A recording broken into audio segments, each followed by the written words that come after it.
Okay, this is our project 2. We're using the LCD screen in mutable mode. We've got the DAC hooked up. Got 3 buttons. It's held in reset right now. Okay, so the first thing that's going to happen is that it's going to automatically configure itself. So we went with a weird approach to configure itself. It actually presses its buttons internally with software by actually toggling the port, so that it's actually triggering the ISR to configure itself. So I'm going to play it, and it's going to run through. It's going to start from a square wave to a triangle wave to a sine wave, and then to a square wave again to cycle through it, and then it's going to cycle through the duty cycle to get it to 50%. And then afterwards, I will demonstrate all the buttons working. So I'm going to play it right now.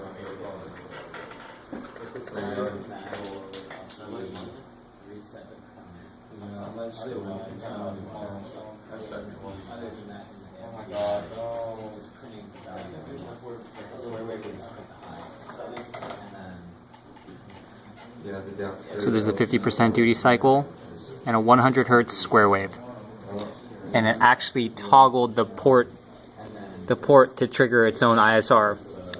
Pretty neat. Okay. Oops. So this is how you cycle through the frequencies.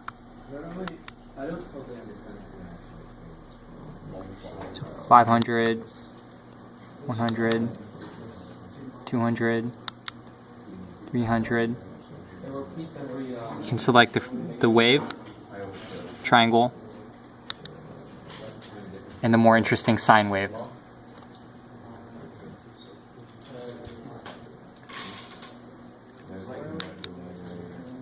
(400 hertz), 500 hertz,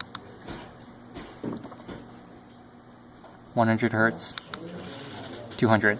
So the interesting thing about our sine wave is that it has a wavetable, but when it gets to higher frequencies, it can't possibly play all of them to make it in time. It'll miss an ISR. So what we do is we skip samples to lower the resolution of the sine wave.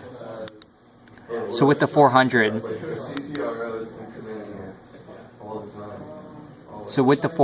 it's hard to tell right now because averaging is on. You can kind of tell. It actually overshoots the initial size of the array by, say, 3 samples. And so we call that change, and it actually starts 3 samples offset, starting from 0 on the next cycle. So the samples that it plays is constantly changing for the 400.